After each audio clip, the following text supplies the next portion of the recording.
you. Okay, now I know this is a little over the top, right? We don't ever actually probably admit that, but oftentimes our practices say this, right? When we make it about taste, or we make it about choice, it's really saying, this is about you. What would you like to have us do up here today? Now, it's not that we should ignore the needs of somebody. It's not that we should ignore the needs of youth in our congregation or the learning differences. I mean, my PhD is really in Christian education and formation, and part of that, we really do have to learn that different learning styles come in different ways, and that if we want people to be formed, we have to pay attention to those learning styles and structures. But there's a difference between trying to pay attention to that and just simply accommodating whatever it is that's going on in that particular child, so that it's possible that we would meet everyone's taste. So these are just a couple things that I found. Worship Me t-shirt and Worship Me. I think this is something called body butter. I have no idea what that means. My wife tells me it's a thing, but I don't know. So I don't know if you have that here or you're just as freaked out about it as I am, but maybe not. All right, so Missio Dei, the third piece. So the second piece was doxology, right? We orient ourselves towards God. And the third piece is Missio Dei. And here's the thing. If we don't rehearse the reign of God in worship, how can we perform it in the world? This is the action piece. If what we do when we gather together is to participate in a way of life that we're then called to leave as we exit the church, how are we going to do that if we don't actually pause to include everybody in that? How are we going to do it if we don't actually take the time to try and rehearse it in worship? If we're going to rehearse something, it needs a full cast. You can tell I have this drama piece in my background because everything is a dramatic analogy, but a rehearsal needs a full cast. If you're trying to put on the play of Hamlet, you need everyone there, or else you're missing pieces, and you don't know what it's going to look like when you finally get it on stage. So do you have this song? The church is not a building, the church is not a steeple, the church is not a resting place, the church is the people. I am the church, you are the church, we are the church together. I can tell from the blank stares that you don't.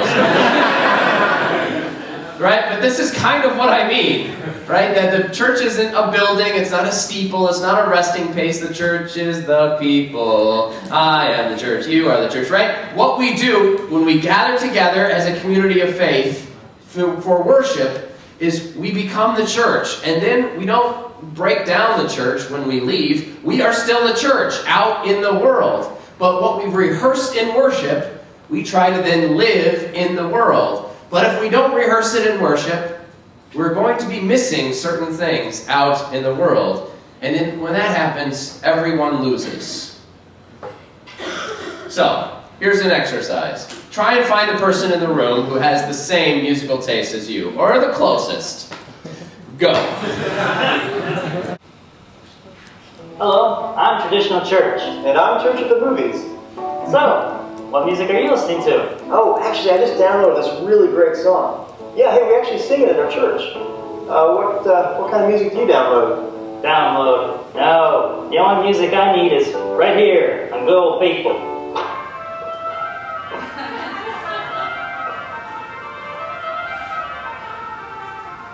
Rock on. This church closed, all right? Just pointing it out. Okay. So basically what this commercial has done, I think, illustrates really nicely what often happens, at least in American churches, which is, if you want to be cool, then you're going to have a different type of music. This was serious? This is totally serious. Yeah, this is an actual commercial.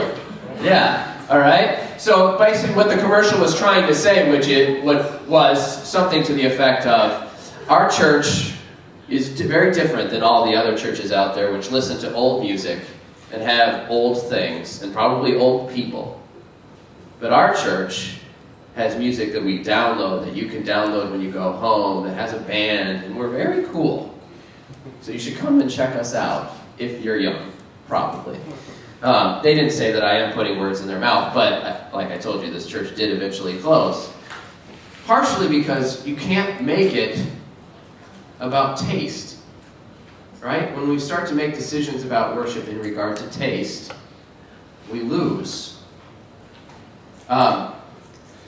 Now, we know that we think social science might be able to help us here because sometimes we make it about choice.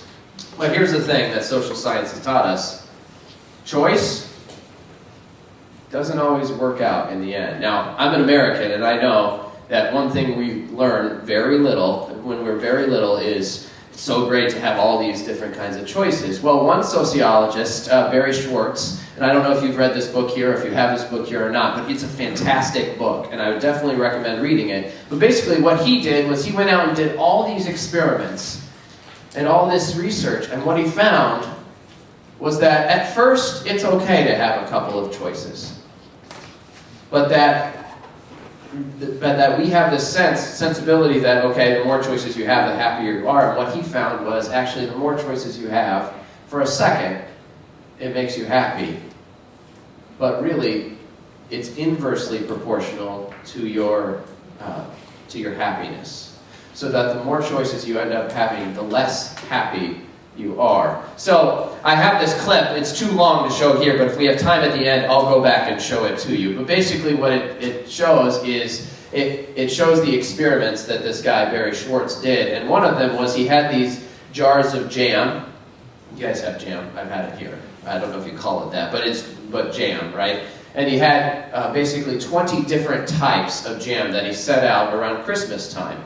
And he had people come into the store, and they could choose to take a sample of any of these jars of jam. Okay, so he had 20 out. And lots of people came in, and lots of people took samples, and they had some, and they thought, oh, this is fantastic, and they had lots of one-on-one interaction. But none of them bought jam, all right? Or very few of them bought jam. So then what they did was they set out just 2 or 3, I think it might have even been like 5 or 6, but from 20 down to 6 samples of jam. And what they found was they had less interaction, or less people actually came up, but those that did actually bought jam and took it home. Now this isn't about jam, and it's not about trying to sell something, okay? I get that. But what he's showing in his research is basically the paradox of choice. We have this sense that, okay, we want to give youth a choice. We want to give members in our congregation a choice about what they're going to do in worship, about what they're going to do in the church itself. And to a certain extent, that's not such a bad thing. It shows that we're at least paying attention to what's going on. But what we find is that more choice is not always better. And that sometimes if we just offer people what we have and focus on doing the best possible job we can with what we have, good things can happen. And people will be happier. And people will find a way to engage with it in a more meaningful way. So we know this in psychology. We know this in sociology. But it's also true in churches. All right? Carol Lynch, in her book, Choosing Church, she did a study. And this was a qualitative study of high school seniors at 3 different churches, a Catholic, an evangelical, and a mainline. Evangelical for us is sort of a pretty conservative church, and mainline is sort of in the middle, in case you want to know, and I think you know what Catholic is. She wanted to ask these 2 questions. 1, what was attracting youth to congregations? And the second question, why did they stay?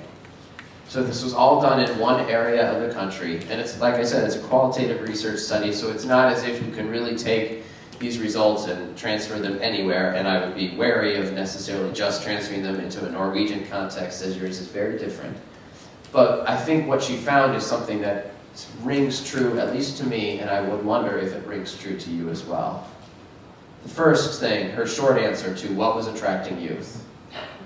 She found that youth gravitate towards structuring influences that engage them, ones that grab their attention, But contrary to popular wisdom, the things that grab them are not young, virile youth ministers, activities that are fun and easy, and contemporary styles of music.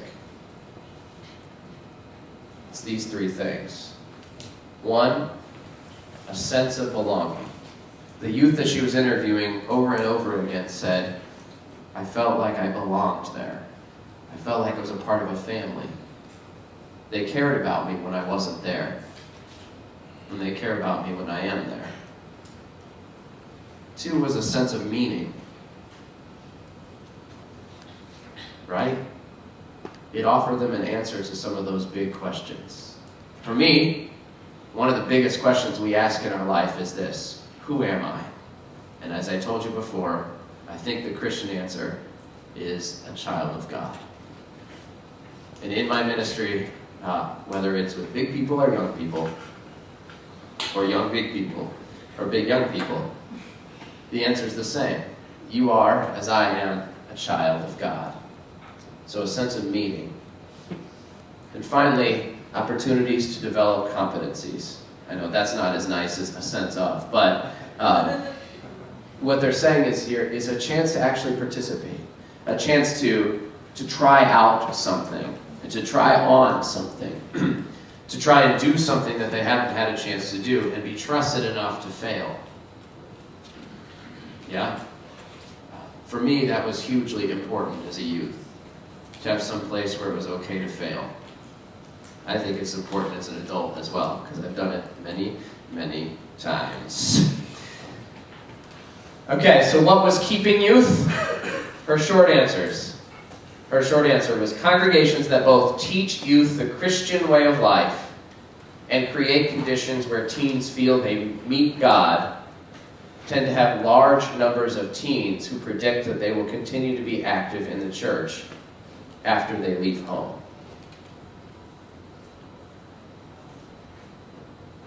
They teach youth the Christian way of life, and they create the conditions where youth can meet God.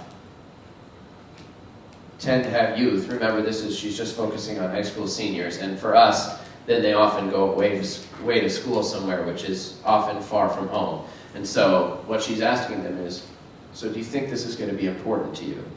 Now, it'd be interesting to go back and do the longitudinal study to see if that actually panned out. That wasn't what her research was. But those things matter. And I think from Christian Smith's research, as we shared a little bit of yesterday in the Moralistic Therapeutic Deism at the National Study for Youth and Religion, I think most of you were probably there yesterday. But what we find is that this does kind of pan out. That if we've been able to give youth theological language and a sense of belonging, if we've been able to incorporate them into the life of congregations, suddenly they find a way to make it more meaningful to them throughout the rest of their lives. In other words, rituals matter. Helpful to them were the symbols, the rites, and traditions that structured their passage into adulthood and assisted them to express mature religious commitment. Rituals matter. What I think is really cool, I've read through briefly the plan for Christian education here. It has a different name than that. Right? There's a new plan that they're trying to do for the different rites of passage at different stages in life, or connection points for youth after baptism that they have lots of ways. I think that's really an important thing, and I think a finding like this, that rituals matter, that rites of passage, that moments of connection with the body of Christ. The body of Christ, remember the church is the people. I'm not going to sing that next time, but it matters. It matters that you have a place and that you recognize what you're doing and that you've been given means by which to connect to the broader church and the broader congregation. In other words, it's not about the music. I have to repeat this so many times in my contact. I love different kinds of music. Even probably techno in the right moment, I guess. And you need, but you're not ever going to be able to please everyone. You're just not going to. I mean, we have how many different people in here? There's 50 signed up. So if we have 50 different people in here, I bet we have close to 50 different tastes in music.